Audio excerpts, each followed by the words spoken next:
Much. Irene, take floor, please. Jambo. I am so glad to be here. This is one of the most difficult journeys I had to make, as everybody kept asking, why?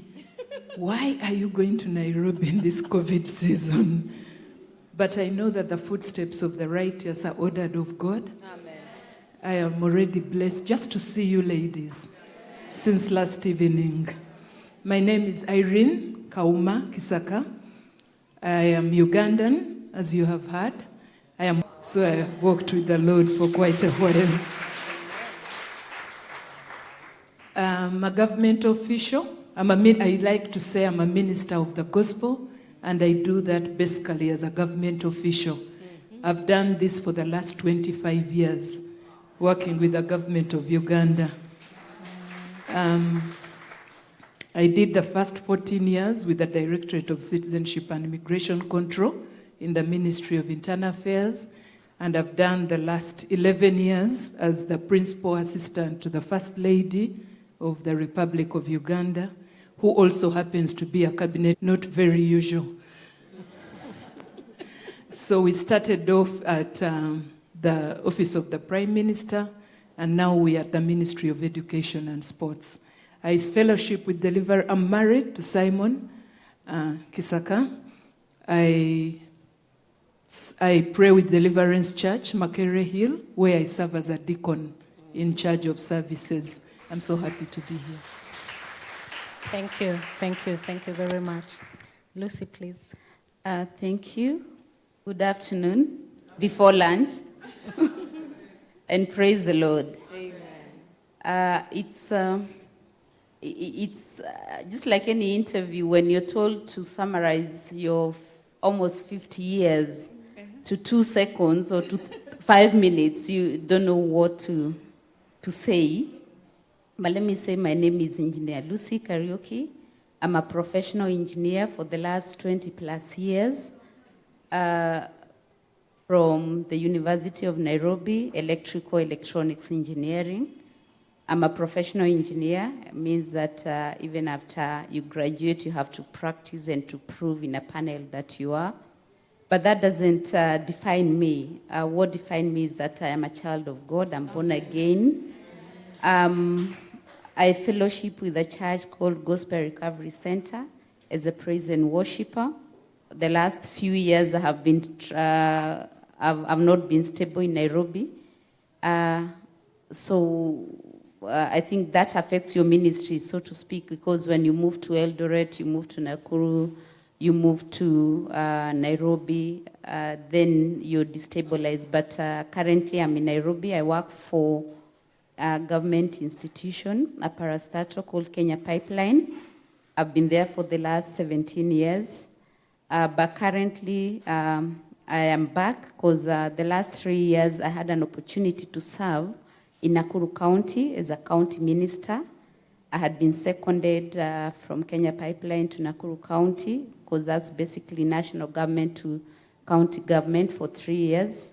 And in Nakuru County, I served as a minister for roads, transport, public works. I also had an opportunity to serve also in the ministry as a minister for lands. Actually, I was doubling up for lands, housing, urban planning, and physical development.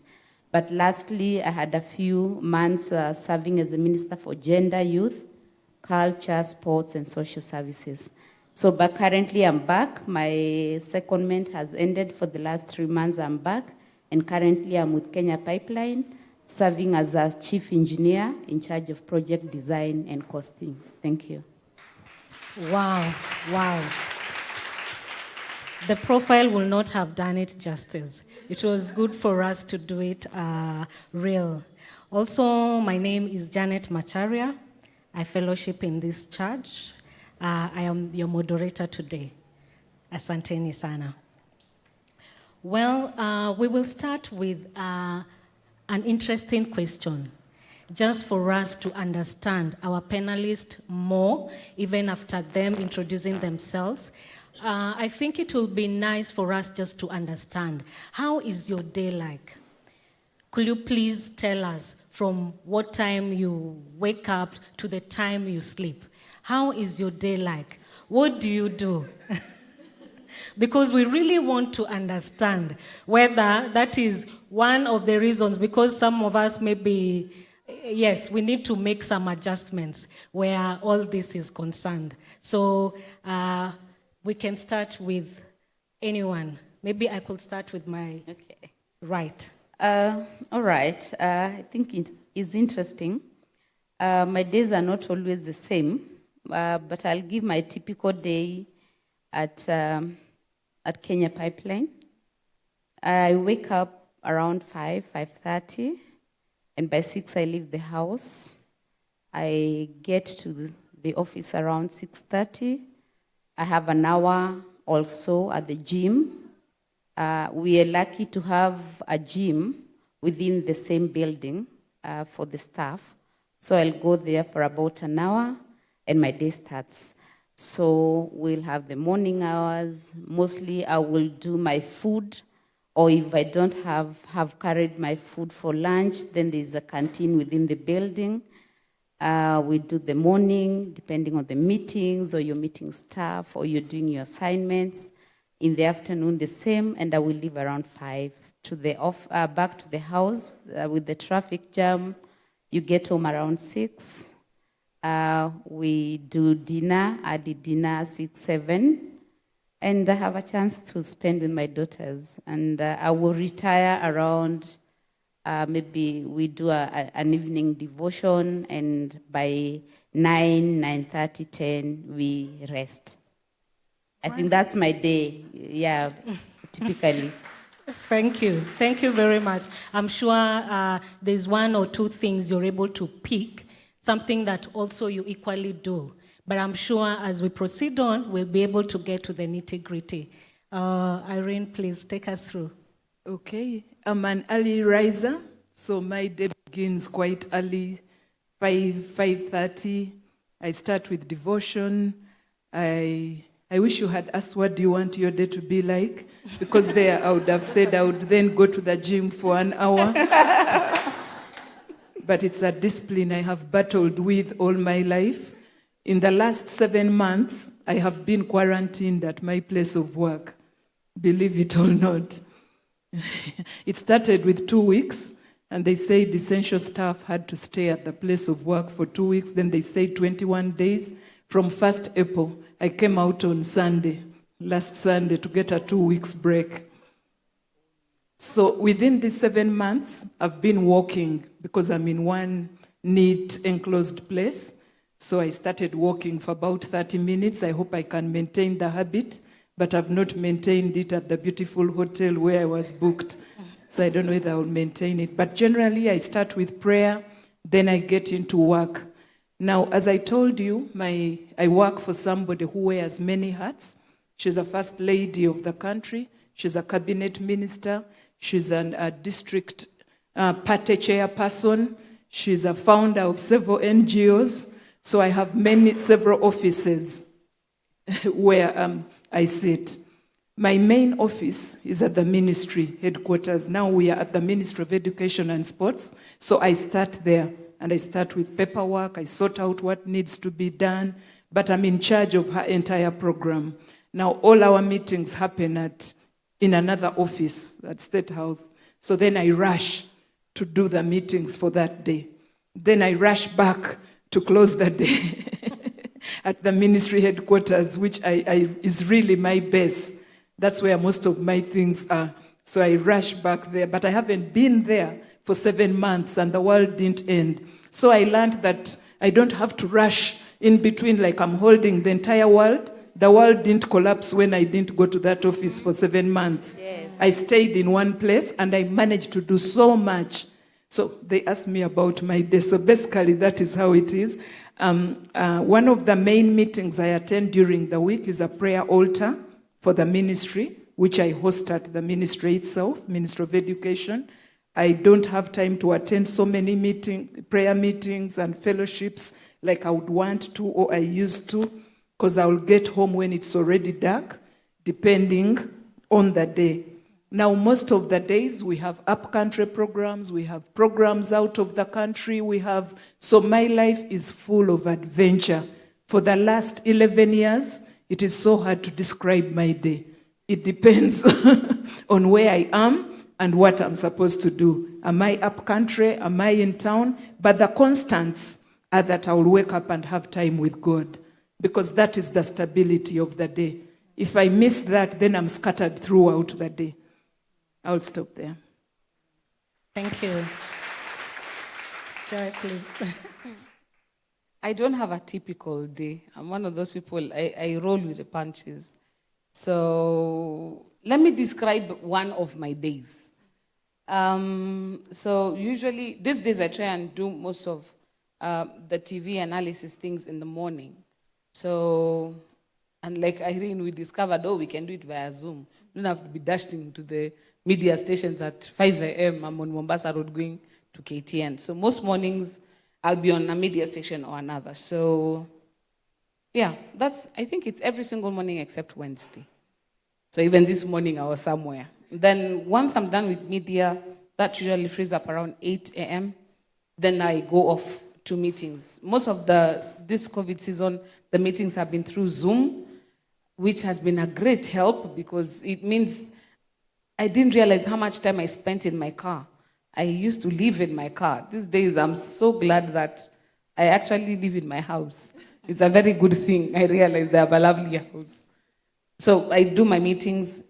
Typically, it would, maybe there's a courtroom session or whatnot. These days, everything is online. Then I'd have to leave the house because now more in-person meetings are getting into place. Then usually around 3 o'clock, 4 o'clock, I start getting into political shenanigans. Those are more meetings. Sometimes it's in-person meetings, it's consultations. Then usually about 5:36, I start winding down the formal part of the work. And I found a lot of my work also happens after hours. So either it is a church meeting, like for church now, most of the elders' meetings and stuff, they start at 8 o'clock, 7 o'clock.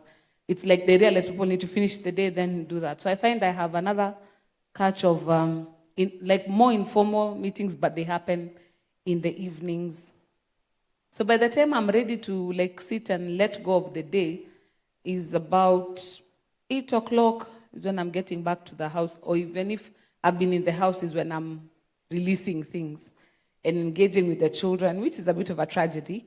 But the fact that there's no school means they've also not had bedtime. It's not been enforced. So we get to see it for a lot longer until people start dropping off. These days, there's no bedtime. If you fall asleep at 10, please fall asleep at 10. If you want to try till midnight, all more power to you. I'm a bit of not exactly insomniac, but I do my better work in the evening. So after the family goes to bed, I find if I have a paper to write, emails, I check all my WhatsApps. That's I call it decompressing. I have to have an hour before bed when there's no husband, no children, no meetings, no nothing. It's just me and whatever I want to do. So I can put the Kardashians while I check my emails, while I draft and that's the one thing, if I don't have, I'm disoriented. I have to have that time when I'm not answering to anybody and I'm just listening. I have a meeting with myself. So that kind of describes. So if you try and catch me during the day, I'll be in some meeting or other. I'm very famous for may I call later, please text, I'm in a meeting.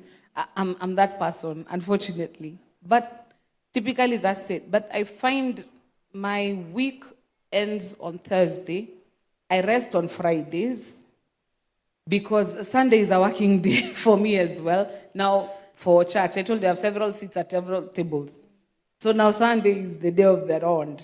So we start from very early in the morning in Umoja, and we'll be in Umoja till about 6:30 in the evening when we get out and go back home. So Sunday for me is, if you tell me, can we have lunch on Sunday? You lie, unless you're coming to have it in Umoja, because now we are having 4 services, and then we have the teen service, and it's in various campuses, and so I find Sunday being a much longer day than the rest of the week. So now my weekend is Friday, Saturday, and then my week starts on Sunday. Yeah, but like the others, alarm goes off at around 5, 5:30. I'm not a morning person. That's one thing I'm still learning, but it's of necessity. I realize that's when the world starts actually. Thank you. Thank you very much. I think with that, we've been able to see the different diversities, such that there's no one way of doing this thing. It's what works for you. And even as we introduce the subject, sitting at the table, I just want us to realize, like, sitting at the table used to be a man's game. And many women didn't know the rules, so they didn't want to play, because each and every place has been a man's area. But even before we go to our guest, I would like us to run some interviews we did. And we asked, it was random, we asked different people, what is it? What does it mean to them sitting at the table? And it was different, the way we look at it from different perspectives. After we do that, then we'll come back to our guest. So let's run the clip, please.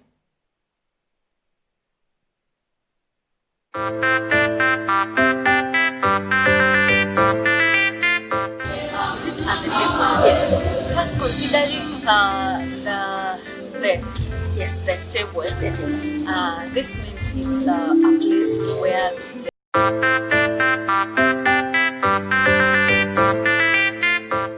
sit at the table. Yes. First, considering the table. This means it's a place where there must be. It's very significant. There has to be some great people. Just something big. It's not just any other table, but something very significant.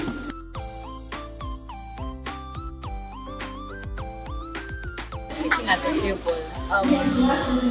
Yes. Partly yes. I've sat with some significant people, big people, and yeah, that was quite something.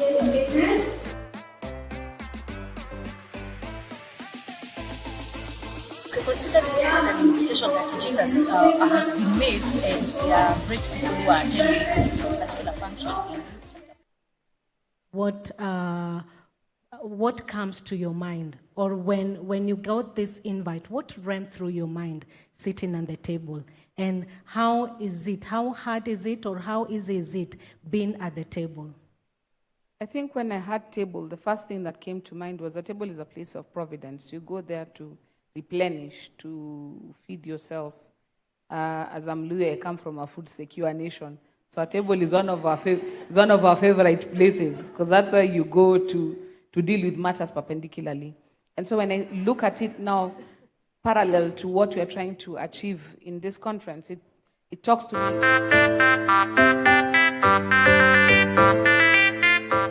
Sit at the table. Yes. First, considering the table. This means it's a place where there must be. It's very significant. There has to be some great people. Just something big. It's not just any other table, but something very significant.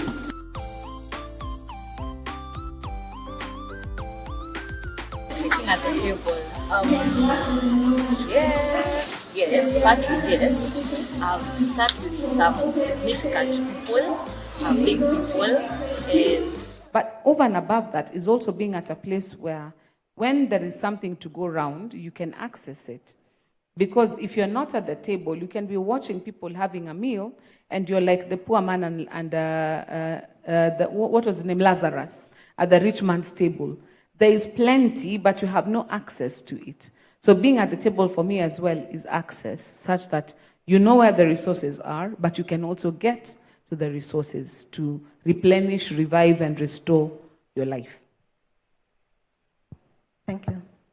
Okay, for me, what came to mind when I looked at the program, sitting at the table, I thought is earning the right to speak, earning the right to be at a place of decision making, to be at a place of influence, to be at a place where you can cause change, where you can make a difference. gaining access, like she said, to that space where you're able to influence things, where you're able to impact, where you're able to speak and create change.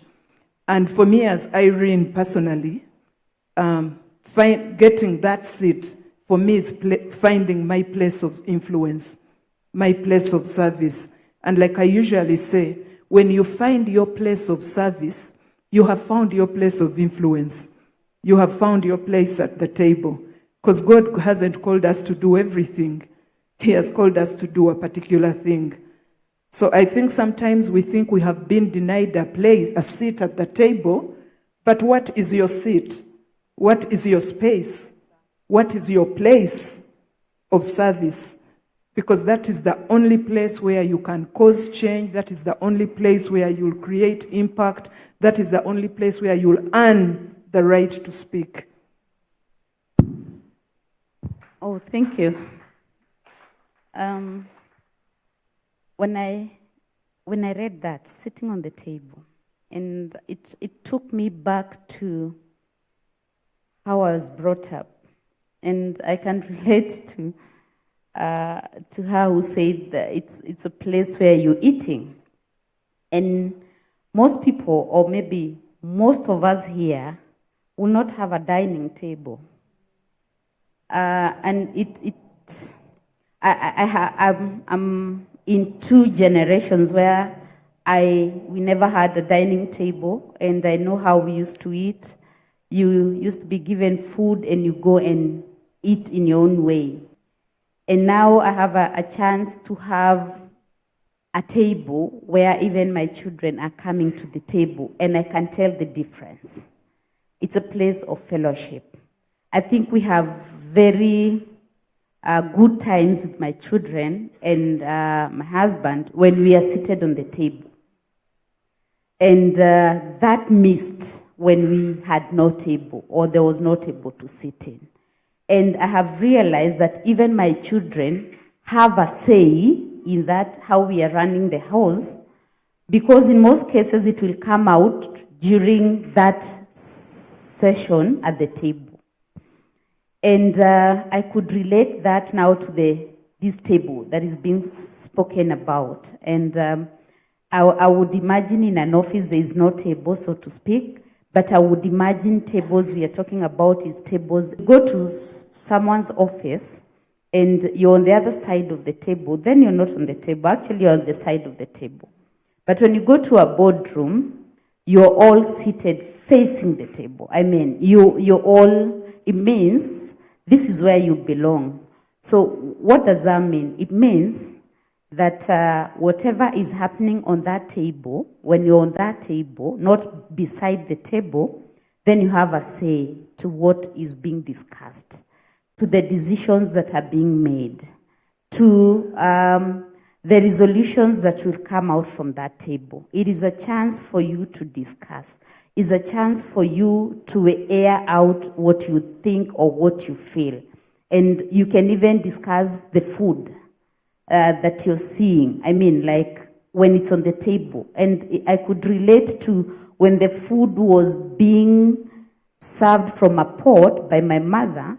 You could not even tell how much more is remaining, how much more. But when it is brought on the table and you're all serving food, you can see that if we are 10 of us and 10 sausages are brought, because we are all seeing them, I will take one. Hardly would I take two, because then I will calculate that it is meant for each one of us. So that is basically what is to be on the table. You know what it is, you know the resources that are there, you know how it should be divided, and you can tell when it is unfairly being distributed, and you can have a word or a say into it. Basically, that is what I compared the two scenarios of where I was brought up and what used to happen, and where I am now with my family and what's happening. And I know now the difference when you're on the table and when you're not on the table. Thank you. All right. Thank you. Thank you, Lucy. And I think I want to dwell more. the way you could see your parents serve the food or how you were brought up, did it at any point determine how fast you go to the table? Was there anything to it? I think some things are put in us at that early stage. You could find that even in that setup, there's this one person who was taking the food and passing to the others. And I think as a parent, you need to realize from that point, you want to almost participate. Fine, you might not have full access to the pot, but you want to be closer to the pot, and you find that maybe you're the one, when your mother serves and he's giving it out. We were many, actually. We were many children, and we were do, re, mi, fa, sol, la. So in terms of, I think those days they used to have a 2-year gap, if you know what I mean. Maybe most of the people here are not our generation, so they might not have been in that. But in the village, you used to be, it's like there used to be a natural family planning. I mean, all the kids are spaced by 2 years. So you can imagine you have a 2, 4, 6, 8, 10. So when you are 10-year-old, you have your 5 siblings. And maybe you're the one taking the food and passing to them, and you could tell. So I can tell, I think my character started then. You could see I am more proactive, and I would want to know much more, and you could feel like, oh, wamebakia wawili. You know, like you almost want to be in that decision making with your mother. So when I look back, and now that I know what is to sit on the table, I can relate those two leadership qualities from the very, very early stage of life. But I would desire how many? I don't know. In terms of, we used to have maybe you cook meat and they would count. I mean, like, this one has gotten 4, this one has gotten 5, and you're almost thinking, so why is it 5 and 4? But maybe you realize one was a bigger portion, one was a bone, the other, you know, basically. But you would want to calculate and do that from the early stage. So I think then when I look back, it's like I had the desire to be on that table making decision, basically, yes. Yes. All right. So it starts with a desire. And I would just like to bring in Irene. Just describe to us your first time to be at a place of decision making. How was it? What happened? And what led to that? Just take us through how, you know, like, how was it for you? I don't know how far back I should go because I think I'm an extrovert and I'm a take charge person. I told you when I was introducing myself that I gave my life to Christ at 13. I was in S1. And quickly I started preaching. Nobody told me what to do. I was everywhere preaching. I quoted all the wrong verses. I did everything, but because that's me. So I think they said, this one needs a seat at the table. They told me, you're now the S1 representative on the committee, on the Scripture Union Committee. So that's when I remember that my leadership journey started, being in a place where I could decide this is what we were doing. Later on, I would become the chapel prefect, I think by S3, and then become the chairperson of the Scripture Union. What I need to sit back and reflect, I think I was pushing myself really hard because of my personality. But later I realized that I was also a gifted person at that, at doing exactly that. So I thought I would just give that background. Now when I start working, I started as a volunteer with World Vision for a full year. Then I joined government straight away. I was a very junior officer, immigration officer at the Directorate of Citizenship and Immigration Control. But again, I found myself heading a whole section which confused everybody. Everybody was like, but this girl is too junior.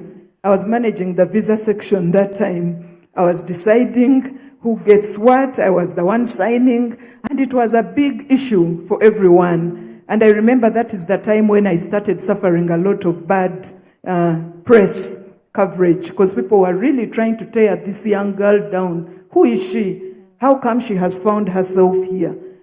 Who is her godfather? Where does she come from? There were so many allegations. Is she sleeping with the boss? How come she has been given this seat on the table? She's heading an entire visa section. What is her issue? So for me, because I like to lead, I like to take charge, it was a privilege. I was happy. It was a place of honor. But the politics, there are so many people who are trying to tear you down. Even those who have nothing to gain from your coming down are all trying to pull you down.